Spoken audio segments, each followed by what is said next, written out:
Shalom Jemaat Gereja BES, biarlah semangat dan sukacita terus ada dalam kehidupan kita. Sebelum memulai kebaktian, kami akan menyampaikan beberapa informasi Gereja BES selama bulan Juni. Doa pagi diadakan setiap hari Senin, Rabu, dan Jumat pukul 4.30 pagi waktu Indonesia Barat. Doa malam diadakan setiap hari Senin sampai Sabtu pukul 8.30 malam waktu Indonesia Barat.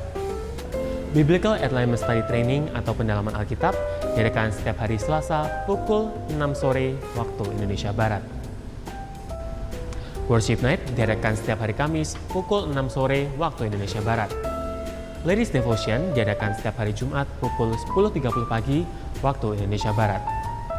Gospel and Prayer diadakan setiap hari Jumat pukul 9 malam waktu Indonesia Barat. Kebaktian Yes Pro atau Profesional Muda diadakan setiap hari Sabtu pukul 6 sore waktu Indonesia Barat. Kebaktian Minggu diadakan setiap hari Minggu pukul 9.30 pagi waktu Indonesia Barat. Best Talk diadakan setiap hari Minggu pukul 4 sore waktu Indonesia Barat. Selain program YouTube, Gereja BES juga memiliki kebaktian secara online melalui Zoom. Doa pagi diadakan setiap hari Selasa, Kamis, dan Sabtu. Hari Selasa dan Kamis diadakan pukul 5.30 pagi waktu Indonesia Barat.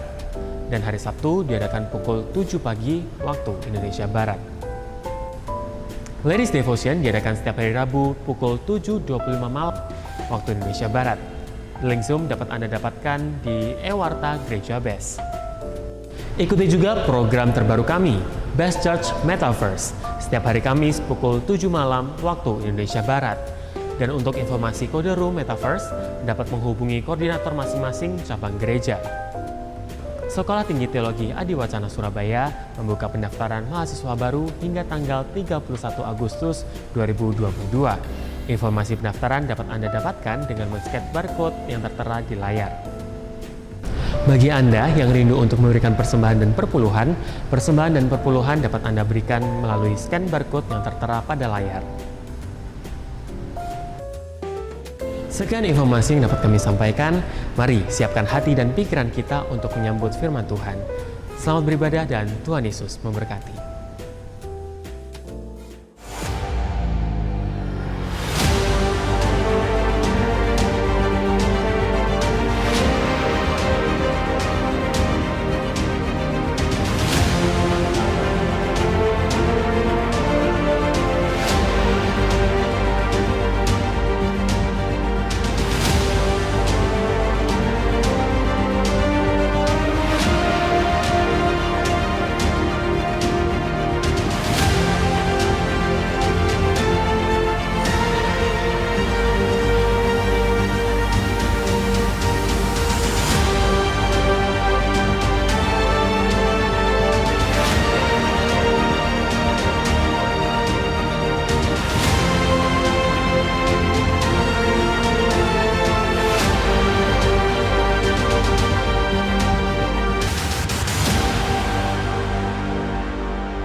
Kita berdoa, kami mengucap syukur Tuhan buat pagi hari ini.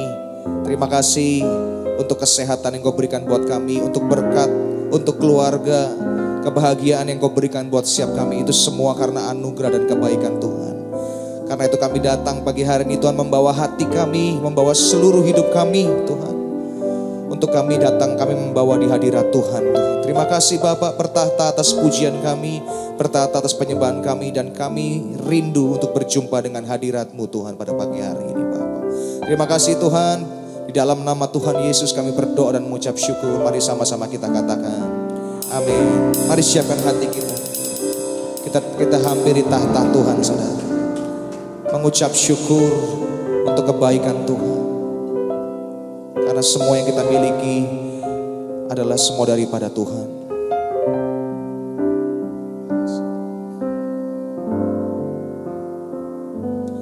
I am here because of your grace.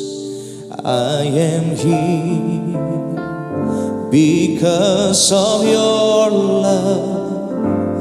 Lord Jesus, I am so thankful for your grace abounds to me.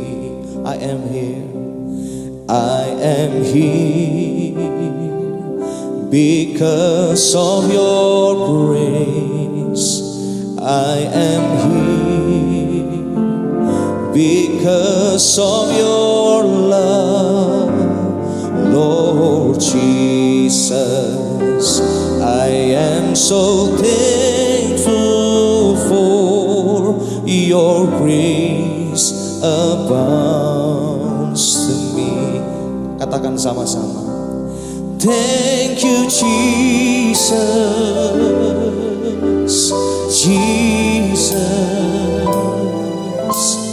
Jesus. Thank you, Jesus.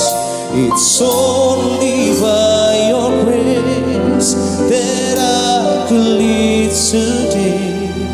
Forever I will praise your name.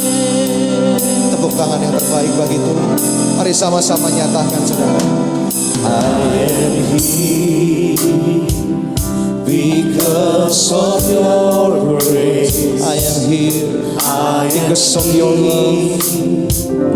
Because of your love, Lord Jesus. I'm so thankful. I am so thankful for your grace abounds to me. Sekali lagi katakan, I am here.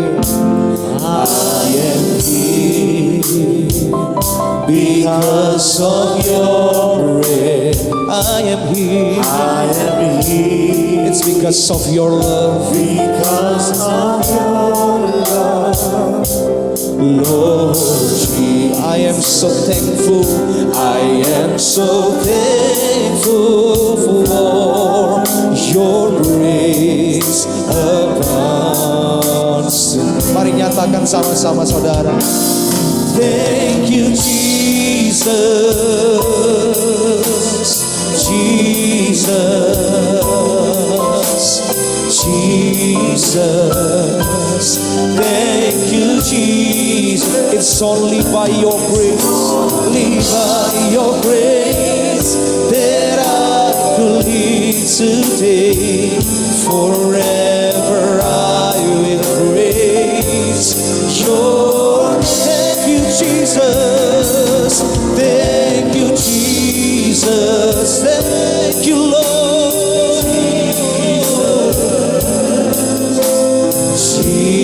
Jesus. Thank you, Jesus.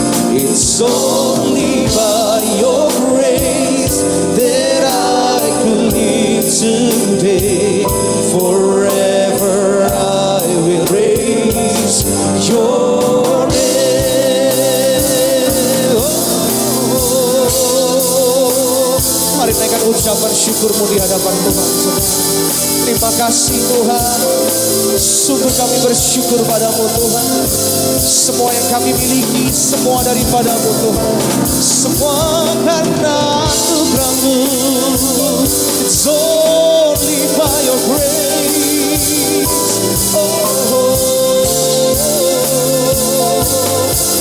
Mari sama-sama nyatakan, saudara. Katakan, thank you Jesus.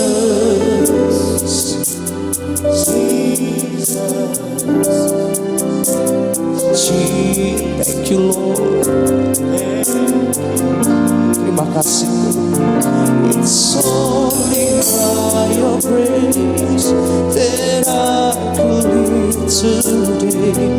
Forever I will praise your name. Mari saya undang jemaat untuk bangkit berdiri sama-sama. Katakan dengan imanmu, saudara. Thank you Jesus. Come on. Thank you Jesus. Oh, Jesus. Jesus. Thank you Jesus. It's only by your grace that I could live today. Forever I will praise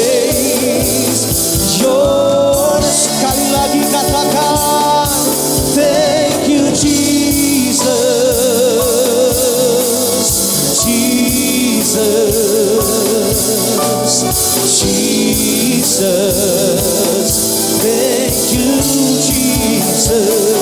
It's only by your grace that I could live today. Forever I will praise your name. It's only by your grace. It's only by your grace that I could live today. Forever I will praise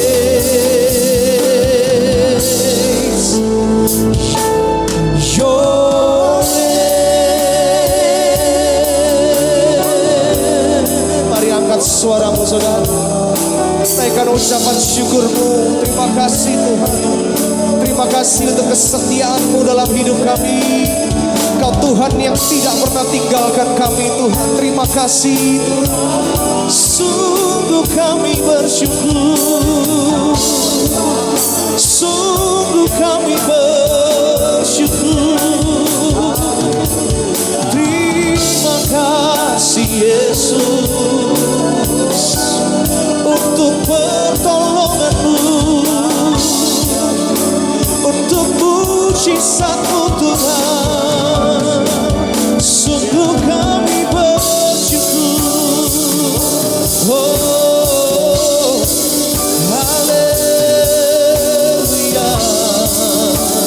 Terima kasih Yesus, sungguh kami bersyukur. Terima kasih Yesus untuk kebaikan-Mu, untuk penyertaan-Mu. Terima kasih Yesus.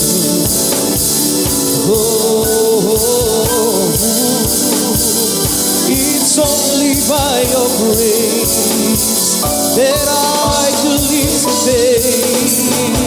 Terima kasih Tuhan, terima kasih Yesus.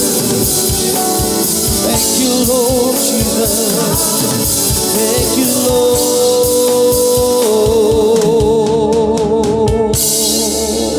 Kami hidup hari ini semua karena anugerah-Mu Tuhan. Semua yang kami miliki hari ini semua karena anugerah-Mu Tuhan. Bukan karena kekuatan, bukan karena kehebatan kami, tapi semua karena anugerah-Mu Tuhan. Terima kasih Tuhan. Kami sungguh bersyukur kami anak-anak-Mu datang di tempat ini Tuhan. Kami sungguh bersyukur untuk mujizat yang sudah kami saksikan dalam hidup kami, untuk pertolongan yang sudah kami saksikan dalam hidup kami Tuhan. Sungguh kami bersyukur Bapak. Terima kasih Tuhan. Karena itu kami datang di tempat ini Tuhan dengan satu tujuan, untuk menyenangkan hati Tuhan. Lewat pujian, lewat penyembahan kami, lewat hidup kami Bapak. Terima kasih bertata atas pujian kami. Biar kami, apa yang kami kerjakan pada pagi hari ini menyenangkan hati Tuhan. Mari setiap kita yang siap untuk memuji Tuhan, meninggikan nama Tuhan, satu suara kita katakan amin. Haleluya. Terima kasih Tuhan.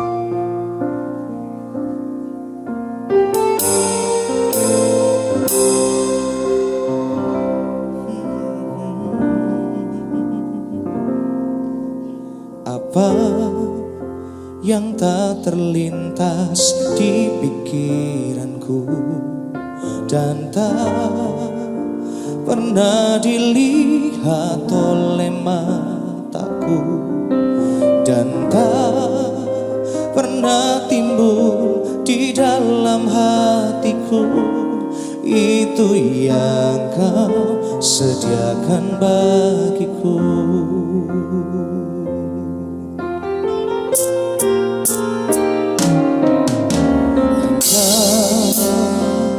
Tuhan yang paling mengerti, Engkau pribadi yang memahami dalamnya relung hati. Kau tahu, Kau mengasihiku. Mari sama-sama nyatakan semua. Kami percaya kuasa. Ku percaya kuasa-Mu ajaib. Ku percaya Kau Kau sanggup menolongku. Kuserahkan seluruh kehidupanku sampai ku melihat mujizat nyata dalam hidupku. Mari sama-sama katakan, Engkau Tuhan. Engkau Tuhan yang paling mengerti. Engkau pribadi yang memahami dalamnya relung hati. Kau tahu, Kau mengasihiku. Katakan sama-sama, ku percaya kuasa-Mu ajaib. Ku percaya Kau sanggup menolongku. Ku serahkan seluruh kehidupanku sampai ku melihat mujizat nyata dalam hidupku.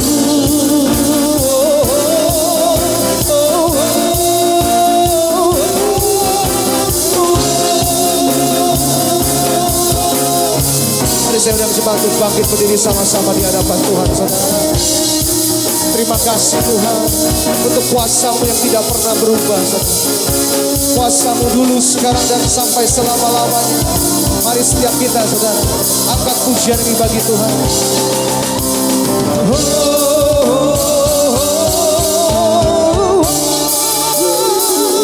Ku percaya kuasa-Mu percaya Kau sanggup menolongku. Katakan, ku serahkan seluruh kehidupanku sampai ku melihat mujizat nyata dalam hidupku. Kuasa-Mu ajaib. Ku percaya Kau sanggup menolongku. Katakan, ku serahkan seluruh kehidupanku sampai ku melihat mujizat nyata dalam hidupku. Sampai ku melihat mujizat nyata dalam hidupku.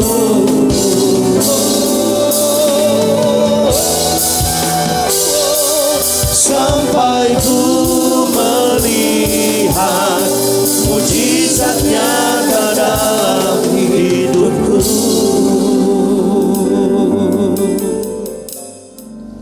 Puji nama Tuhan, hari ini kita ada lagi di dalam rumah Tuhan, dan saya percaya setiap Bapak Ibu Saudara kita orang percaya yang berjalan bersama dengan Tuhan, Tuhan akan menuntun sampai dengan akhir hidup saudara dan saya. Hari ini saya mau bicara tentang life is a journey. Hidup ini adalah sebuah perjalanan. Kita tidak pernah tahu perjalanan hidup saudara dan saya akan berakhir sampai di mana. Dan saya banyak melihat orang Kristen ketika dia berjalan di dalam jalan imannya, banyak saudara jalannya menyimpang ke kiri dan ke kanan. Tetapi yang saya lihat, Tuhan Yesus itu baik. Amin. Dia tidak pernah membiarkan setiap hidup orang percaya yang hidupnya bersandar kepada Tuhan untuk dibiarkan hidupnya itu ke kiri dan ke kanan. Tetapi dia coba membimbing setiap hidup saudara dan saya. Nah, oleh sebab itu, jikalau kita atau saya pernah coba membaca ketika seorang pilot dia membuat sebuah peta perjalanan. Untuk misalnya dia dari kota Jakarta, dia akan kemudian terbang ke kota Manado. Dia akan buat namanya flight path. Nah, ketika flight path itu dibuat, untuk sampai di tujuan di kota dari Jakarta ke kota Manado, dia coba mengambil yang namanya informasi-informasi dari BMKG, Badan Meteorologi dan Geofisika, yaitu bicara tentang cuaca. Nah, ketika mungkin dia sudah buat flight pad itu, ternyata ada di dalam flight pad itu ada halangan demi halangan, dia kemudian coba merubahnya supaya bisa sampai pada tujuan. Karena namanya BMKG, dia tahu di mana cuaca yang baik, di mana cuaca yang tidak baik. Nah, hari ini perjalanan hidup saudara dan saya sama. Mungkin kita buat satu perencanaan, satu planning dalam hidup saudara dan saya. Saya umur sekian saya menikah, saya umur sekian saya beli rumah, saya umur sekian, umur sekian, umur sekian. Tapi ternyata mungkin ketika kita coba buat itu tanpa kita melibatkan Tuhan, disitulah akan banyak terjadi ketimpangan-ketimpangan dalam hidup kita. Nah, saya menganggap saudara, ketika hari ini juga mungkin ada anak-anak muda, saya juga dulu pernah muda. Ketika kita anak muda, kita punya cita-cita, kita punya tujuan, kita mau sampai kapan. Oh, umur begini saya menikah, umur begini saya punya rumah, umur begini saya punya anak, anak saya berapa. Tapi ketika kita coba renungkan, jikalau kita tidak melibatkan Tuhan dalam hidup saudara dan saya, kita tidak akan pernah sampai pada tujuan akhir hidup kita. Nah, saya mau bicara saudara di dalam Injil Lukas 24 ayat 13 sampai dengan ayat yang ke-35. Ini satu kisah yang menarik, yaitu bagaimana sebuah perjalanan yang dilakukan oleh dua orang murid Yesus. Yang satu bernama Kleopas, yang satu Alkitab tidak catat namanya siapa. Dua orang ini melakukan sebuah perjalanan dari kota Yerusalem menuju kota Emmaus. Nah, dasar dari perjalanan dari dua orang ini melakukan, nanti kita akan lihat kenapa mereka melakukan perjalanan ke sana. Sedangkan peristiwa ini terjadi ketika Yesus mati, kemudian Yesus bangkit. Dalam keadaan situasi yang sangat tidak enak bagi para rasul-rasul, bagi para murid-murid. Mereka sedang mengalami sesuatu yang namanya putus pengharapan di dalam perjalanan hidup mereka. Kemudian kita lihat apa yang terjadi dulu. Kita lihat poin kita yang pertama di dalam Lukas 24 ayat 13 sampai dengan ayat yang ke-14. Dia bilang begini, pada hari itu juga dua orang dari murid-murid Yesus pergi ke sebuah kampung bernama Emmaus yang terletak kira-kira 7 mil jauhnya dari Yerusalem. Dan mereka bercakap-cakap tentang segala sesuatu yang telah terjadi. Nah, saya coba angkat ada 3 poin pada pagi hari ini. Di dalam setiap perjalanan hidup kekristenan kita, ada yang harus kita waspadai. Kalau kita lihat di dalam ayat yang ke-13 dan ayat yang ke-14, dikatakan ketika dua orang ini berjalan, ada percakapan yang muncul. Ada pembicaraan yang keluar. Nah, kalau kita lihat nanti di ayat-ayat selanjutnya, kemudian Yesus muncul, Yesus mendampingi mereka. Kemudian Yesus bertanya, apa yang kamu percakapkan? Kemudian mereka menceritakan tentang sesuatu peristiwa yang sangat heboh terjadi di Yerusalem. Kemudian dikatakan bahwa Yesus mati, Yesus mereka harapkan akan membebaskan mereka daripada bangsa Romawi. Tapi mereka tidak ngeh, mereka tidak tahu kalau itu Yesus. Jadi poin kita yang pertama, hati-hati dalam hidup kekristenan kita. Jangan kita berbicara banyak tentang Tuhan, tetapi kita tidak pernah berbicara dengan Tuhan. Ini yang terjadi dalam hidup fenomena orang Kristen hari ini. Ngomong firman hebat, ngomong Tuhan jago, udah gak usah ngomong deh. Saya sering kali bicara begini, kalau lihat orang Kristen jangan lihat di gereja. Gereja ini kalah malaikat. Hebat saudara. Banyak saya lihat orang Kristen teoritis. Bisa injili orang. Oh, kalau injili orang hebat. Tapi lihat hidupnya, walahu alam. minta ampun saudara. Hidupnya banyak gak benar, itu artinya apa? Dia ngomong Tuhan cuma di mulut, tidak bicara di hati. Makanya ketika ada orang juga yang saya lihat begini. Ada orang udah lama gak ke gereja. Saya gak tahu mungkin hari ini saudara baru pertama kali ke gereja, welcome home. Saya bilang hari-hari terakhir ini, jangan berani tinggalkan ibadah-ibadah seperti ini. Saya jamin 1000% saudara akan amsyong. Habis saudara, ingat ini zaman akhir, gak ada yang hebat. Profesor, kabirator, kotor pun gak bisa saudara, bisa menyelesaikan masalah hari-hari ini. Selain kita duduk di bawah kaki Tuhan, itu cuma kuncinya. Gak ada yang hebat saudara, gak ada yang hebat. Saudara lihat ahli-ahli virus di dunia ini gak bisa deteksi yang namanya koronces.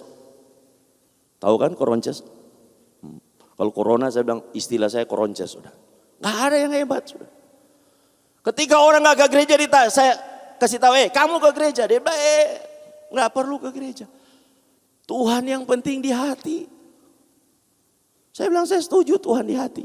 Tapi masalahnya, kamu ada gak di hati Tuhan? Problemnya itu. Nah ini bukan di Jakarta, Indonesia Timur banyak. Karena saya dari Manado. Indonesia Timur banyak, agamawi saudara. Tapi orang Indonesia Timur yang sudah di Jakarta sudah bertobat semua. Lagi di dalam ini bertobat. Di luar sana belum tentu saudara. Jadi ini yang bahaya saudara. Kita banyak bicara tentang Tuhan, tapi kita tidak berbicara dengan Tuhan. Nah orang kemudian ngomong begini sama saya, Pak Roy, kalau bicara dengan Tuhan emang ngomong gimana sih? Saya bilang jangan aneh-aneh lah.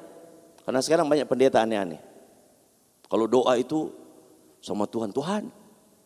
Ya. Kadang kan saya pernah ketemu ada satu. Ini khususnya kita di golongan Pantekosta ini yang paling banyak bikin aneh-aneh di akhir zaman ini. Kalau doa begini, Tuhan, saya pernah lihat nih pendeta. Saya nggak sebut nama, kalau saya sebut nama pasti saudara tahu. Tuhan, kira-kira gimana Tuhan? Oh ya, terus apa Tuhan? Oh begitu. Saya bilang ini memang rada gendeng sedikit. Memang ada orang yang dapat karunia dengar suara Tuhan secara audible. Ada. Bisa Tuhan kok. Tuhan mau ngomong bisa. Suka-sukanya Tuhan, dia yang punya kuasa, dia bilang jadi, enggak. Tapi sesuatu yang sederhana pagi hari ini saya mau bicara. Berbicara tentang Tuhan, berarti orang saudara berbicara dengan Tuhan, berarti dia senang baca firman Tuhan. Amin. Bagaimana hari ini saudara dan saya mau bilang, oh aku punya karunia yang hebat. Tapi saya gak pernah lihat dia baca firman. Hidupnya gak pernah keluar firman. Paling simpel, paling sederhana Bapak Ibu Saudara. Seseorang itu ketika dia berakar dalam firman, dia berbicara dengan Tuhan, karakter hidupnya berubah. Amin. Saudara gak bisa pungkiri. Sampai orang ngomong begini, ini gereja base ini dikit-dikit karakter. Saya bilang orang kalau ngomong begitu ini karakternya gak mau dirubah. Saya auban. Ini kan masih auban punya nih. Iya kan, gak mau berubah. Manusia lama itu masih mengikat hidup dia. Orang yang namanya dia berbicara dengan Tuhan, firman ada dalam hidup dia, dia pasti mengalami perubahan. Saya bilang banyak sekarang orang Kristen treadmill sekarang. Istilah baru ya, Kristen treadmill. Orang kalau lagi treadmill ditanya, tiap hari kamu jalan berapa kilo? Waduh, aku bisa lari 8 kilo sampai 10 kilo. Lo lari di mana kamu sampai di mana? Di treadmill. Oh bisa jalan dia 8-10 kilo, 15 kilo, tiap hari bisa. Tapi cuma jalan di tempat. Nah ini sekarang banyak orang Kristen treadmill. Kristen yang jalan di tempat. Hanya mikir diri sendiri, gak pernah memikirkan orang lain. Orang yang namanya dia berbicara dengan Tuhan, dia pasti akan dapat sesuatu untuk dia kerjakan untuk Tuhan. Amin. Karakternya dulu itu, intinya satu saudara. Memang ketika orang percaya Yesus, beriman kepada Yesus, keselamatan dia terima. Tapi tidak sampai di situ. Ini baru awal, gerbang awal. Endingnya apa? Menjadi sama serupa dengan Yesus. Menjadi sama serupa dengan Yesus apa, Bapak Ibu Saudara? Yaitu sifatnya, karakternya. Dulu suka misu-misu. Misu-misu bahasa Ibrani. Dulu suka maki-maki, saudara. Wah, kalau ketemu orang, maki adanya dulu. Tapi ketika dia banyak baca firman Tuhan, hidupnya berubah. Bahasanya jadi lemah lembut. Sama seperti tadi kan, Ibu Lani bersaksi. Jadi sabar. Saya juga dulu orang temperamental. Orang Manado jarang saudara gak temperamental. Lu jual gua beli. Kalau sekarang lu jual ya lu obral aja, gua gak beli. Ya kan? Gak ada saudara. Karena apa? Udah berubah. Makanya kekristenan itu identik dengan perubahan. Perubahan apa? Bukan banyak doa, bukan banyak puasa, bukan banyak bahasa roh. Enggak saudara. Yang perubahan yang terbesar terjadi adalah manusianya diubah. Dia menjadi perubahan karakter hidupnya. Amin. Itu Bapak Ibu Saudara. Jadi saudara yang saya lihat memang hari ini banyak orang Kristen cari sesuatu yang waduh. Kalau gereja itu bicara yang wow, yang fenomena, itu seperti itu. Tapi kalau suruh bicara tentang karakter, ogalah. Saudara saya kasih tahu hari ini kuncinya kalau karakter saudara berubah yang dulu temperamental. Saya kasih contoh ada satu jemaat anak muda dulu di Sydney. Kan di sana dia student. Student kemudian kerja juga. Saya perhatikan. Karena kalau saya di sana dia bilang Koroi, kalau hari biasa Koroi datang duduk di sini. Saya kasih kopi gratis, kasih kue gratis. Saya bilang, kamu dikasih kuasa di situ bukan main ambil aja. Pendeta jangan dikasih sesuatu yang aneh-aneh. Dia bilang tenang Koroi, aku yang bayar pakai gajiku. Nah saya perhatikan, waduh. Itu tempat kopi dia di sini, di kiri kanan ini ada tempat kopi. Tapi yang tempat dia ini rame antri.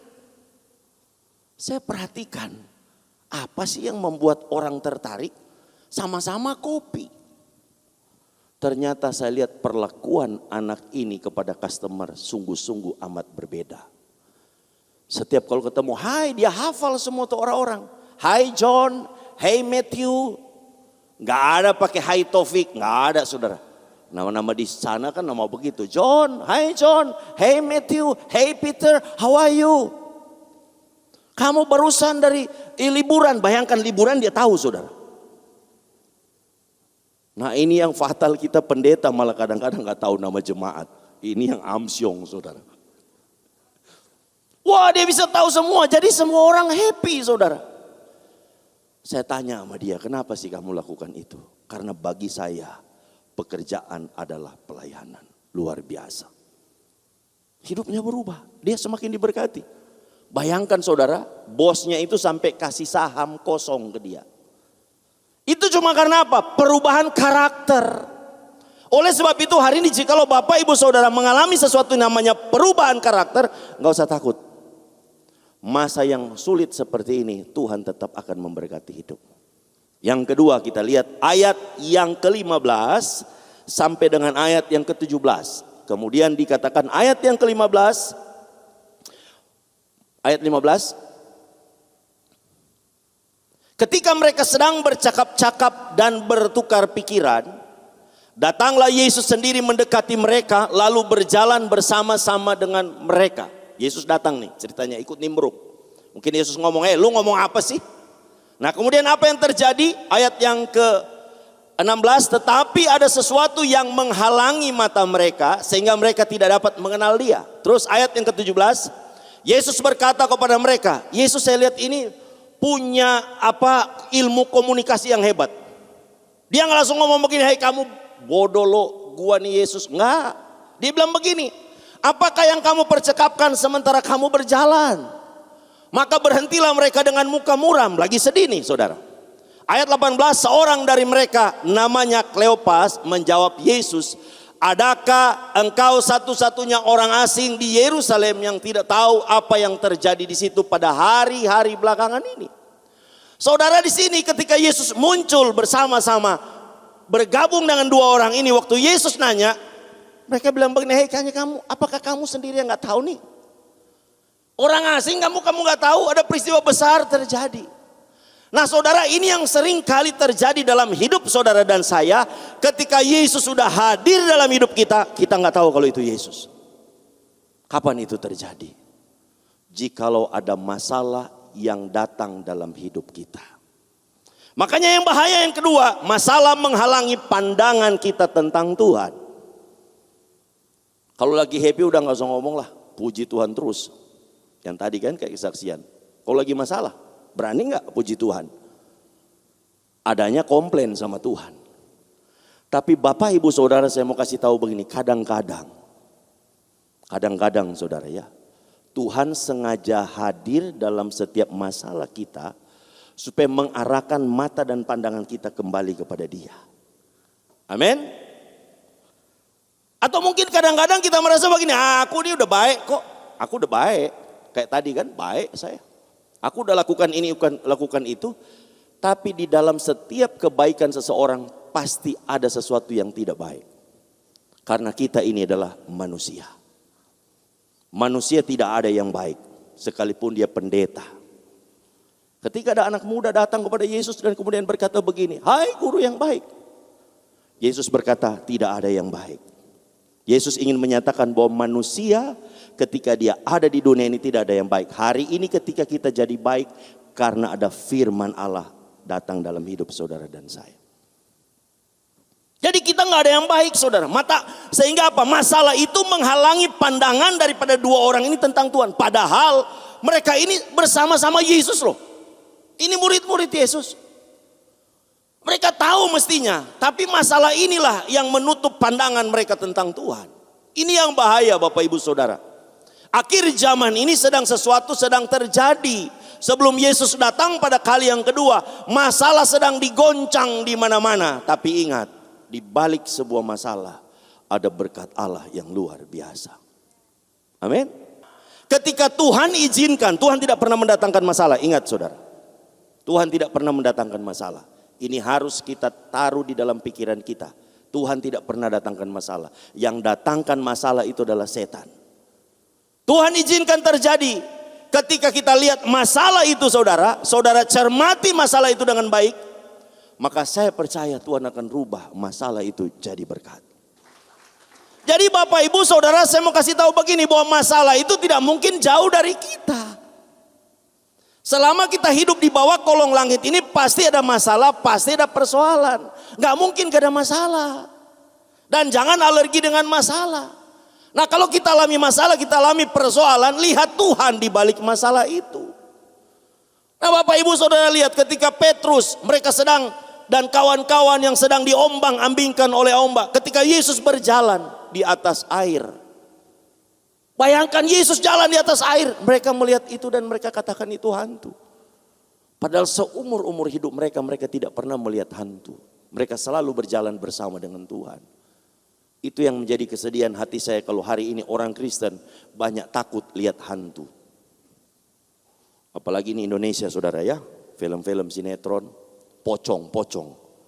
Saya bilang pocong bisa apa? Tangannya diikat kok. Gimana mau cekek kita? Betul nggak? Pocong jalan begini. Dia datang, dia minta, tolong dong bukain ikatan saya. Ya, lu lari gimana?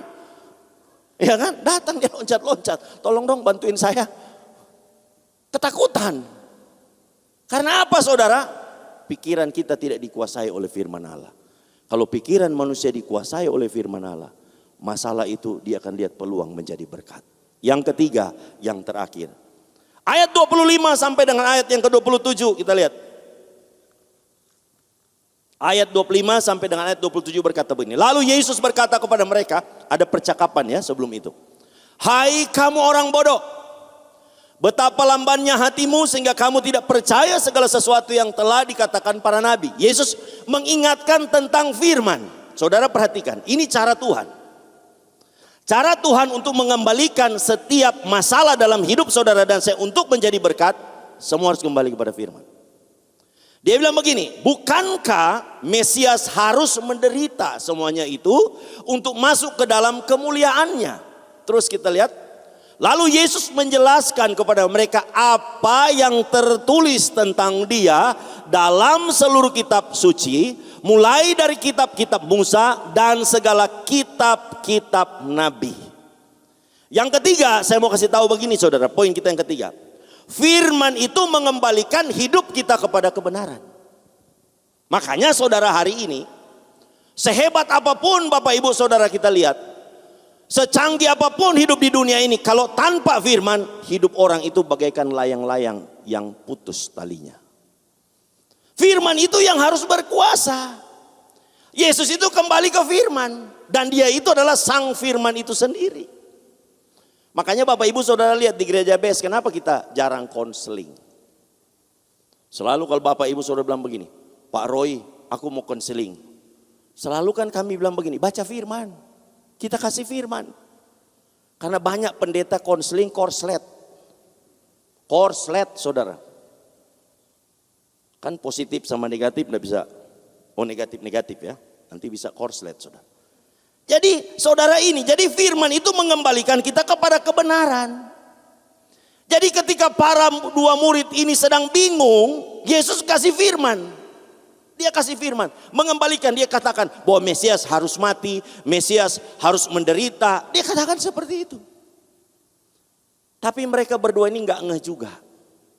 Dan kita tahu bersama akhirnya, ketika mereka tahan Yesus untuk makan, waktu Yesus angkat roti mengucap berkat, baru mereka tahu itu Yesus. Hari ini betapa sedihnya hati Tuhan.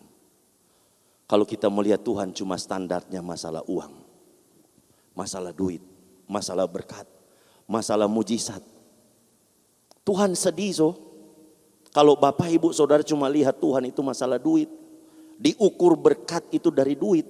Diukur berkat itu semua dari mujizat, daripada karunia. Tuhan sedih. Makanya jujur saya ngomong dulu saya punya cita-cita untuk jadi kaya. Tapi sekarang saya sudah tidak mau jadi kaya. Jujur saya ngomong. Kenapa dulu saya cita-cita jadi kaya? Makanya saya jadi bandar judi dulu. Karena cita-cita mau jadi kaya. Tapi benar berhasil. Uang hantu dimakan setan, habis juga saudara. Dan hari ini saya tahu. Kekayaan terbesar dalam hidup saya ketika ada nama Yesus. Amin. Nah ini yang hari ini harus kami impartasikan kepada setiap jemaat BES. Jangan jadi Kristen yang materialistis. Jangan jadi Kristen yang cuma mencari berkat, mujizat dan sebagainya. Tapi jadilah orang Kristen yang menghadirkan karakter Kristus di dalam setiap hidup dia. Jikalau Bapak Ibu Saudara hari ini bisa menghadirkan karakter Kristus dalam hidup saudara dan saya jamin 1000%. Saudara tidak akan pernah mengalami namanya kekurangan. Pulang dari tempat ini, berjalan terus bersama dengan Tuhan, hidupkan Yesus di dalam setiap hidupmu, dan saya percaya Tuhan akan buka setiap jalan dalam hidupmu. Mari kita bangkit berdiri, kita akan berdoa bersama-sama untuk firman Allah. Terima kasih Tuhan Yesus untuk setiap kebenaran firman-Mu. Hidup kami adalah sebuah perjalanan, di mana kami akan berjalan sampai pada tujuan akhir hidup kami. Tapi kerap kali Tuhan di dalam perjalanan hidup kami mulai menyimpang dari jalan iman Tuhan. Tetapi kami percaya sama seperti yang dialami oleh dua murid. Ketika mereka berjalan dari Yerusalem menuju ke Emmaus, mereka lupa bahwa Engkau sudah menyatakan, ketika Engkau mati di atas kayu salib dan Engkau bangkit, mereka harus tetap tinggal di Yerusalem. Penyimpangan terjadi ketika mereka berjalan ke Emmaus. Tetapi Yesus itu sangat baik dan dia tetap memperhatikan hidup saudara dan saya. Hari ini juga Yesus ada di tengah-tengah kita. Ketika kita mulai menyimpang, dia datangi kita. Dia bicara kepada saudara dan saya. Tapi kerap kali kita hanya bicara tentang Tuhan, tapi kita tidak pernah berbicara dengan Yesus. Kita tidak pernah berbicara komunikasi, bangun satu keintiman kita dengan Tuhan. Orang yang berbicara dengan Tuhan, ada orang yang menghadirkan Kristus dalam hidupnya. Orang yang berbicara dengan Tuhan adalah orang yang senantiasa rajin membaca firman Tuhan. Orang yang berbicara dengan Tuhan, orang yang punya karakter sama seperti dia. Jangan sampai hari ini masalah menghalangi setiap pandanganmu tentang Tuhan. Dan ketika engkau punya masalah, engkau punya persoalan, cermati baik-baik. Libatkan Tuhan di dalam setiap masalahmu. Maka Tuhan pasti akan buat jalan keluar. Dan hanya firman Allah yang akan mengembalikan hidup saudara dan saya untuk kembali kepada jalan kebenaran. Tuhan terima kasih. Hamba berdoa, Tuhan tolong setiap jemaat-jemaat-Mu yang ada di tempat ini. Mereka yang punya masalah, punya persoalan Tuhan. Hari ini kami harus kembali kepada firman-Mu. Kami harus hidup di dalam jalan firman-Mu. Terima kasih Bapa. Dan hamba berdoa Tuhan, untuk setiap jemaat-Mu, masalah persoalan mereka, hari ini kami serahkan di bawah kaki-Mu Tuhan. Hari ini kami serahkan Tuhan. Biar Tuhan berikan solusi dan jalan keluar. Yang sakit Tuhan sembuhkan dalam nama Yesus. Tuhan berikan pemulihan di dalam nama Yesus. Hari ini terima sukacita surga di dalam setiap hidupmu. Tuhan, hari ini juga kami mau berdoa untuk setiap gereja-gereja yang ada di seluruh dunia. Bagi para hamba Tuhan sampai kepada semua jemaatnya. Kiranya Tuhan memberkati mereka semua. Supaya mereka menjadi berkat dan berdampak. Sehingga gereja di seluruh dunia dipenuhi oleh jemaat yang mencari Tuhan dengan tulus dan takut. Buat semua hamba Tuhan dan gereja bersatu, rukun dan tidak terpecah-pecah, supaya dunia percaya bahwa Yesus adalah Tuhan bagi kemuliaan Allah Bapa. Demikian juga untuk gereja di mana kami Engkau percayakan untuk menggembalakannya, yaitu gereja Blessing in the Spirit. Bapa, kami juga berdoa untuk persembahan daripada umat-Mu. Kiranya Tuhan menerima dan membalasnya berlipat-lipat. Biar setiap persembahan kami ini berkenan kepadamu sebagaimana persembahan Habel. Tuhan, beri kemurahan-Mu, balaslah kebaikan dan kerelaan hati jemaat. Jaga dan lindungi mereka serta pelihara mereka beserta keluarga, pekerjaan dan kesehatan mereka. Mari Bapak Ibu Saudara, engkau dekapkan kedua tangan-Mu di dadamu. Karena firman Tuhan berkata, jagalah hatimu dengan segala penuh kewaspadaan. Menerima berkat itu pasti, tetapi menjaga hati itu sulit. Oleh sebab itu libatkan Tuhan di dalam setiap hidupmu. Jemaat yang dikasih Tuhan, pulanglah. Jadilah berkat dan terimalah berkat rahmat anugerah dari Allah Bapa di surga. Di dalam putra tunggalnya Tuhan Yesus Kristus, yang sudah mati bagi dosa-dosa kita dan dibangkitkan pada hari yang ketiga. Sehingga kita punya Tuhan Allah yang hidup. Iman kita bukan kepada Tuhan yang mati. Dia naik ke sorga untuk menyediakan rumah bagi kita. Supaya kita punya pengharapan yang pasti. Dan dia akan kembali pada kali yang kedua untuk menjemput gereja dan umatnya yang dewasa, bijaksana, kudus dan berjaga-jaga. Serta menghakimi seluruh umat manusia. Dan di dalam persekutuan dengan Roh Kudus yang menghibur, menguatkan, menginsyafkan. Dan yang membuat hati kita semakin menyala-nyala berkobar-kobar. Di dalam kasih semula kekudusan kebenaran sampai selama-lamanya. Mari sama-sama kita tutup dengan doa Bapa kami. Bapa kami yang di surga, dikuduskanlah namamu, datanglah kerajaan-Mu, jadilah kehendak-Mu di bumi seperti di surga. Berikanlah kami pada hari ini makanan kami yang secukupnya, dan ampunilah kami akan kesalahan kami, seperti kami juga mengampuni orang yang bersalah kepada kami. Dan janganlah membawa kami ke dalam pencobaan, tetapi lepaskanlah kami daripada yang jahat. Karena Engkaulah yang punya kerajaan dan kuasa dan kemuliaan sampai selama-lamanya. Amin. Tuhan Yesus memberkati. Silakan duduk.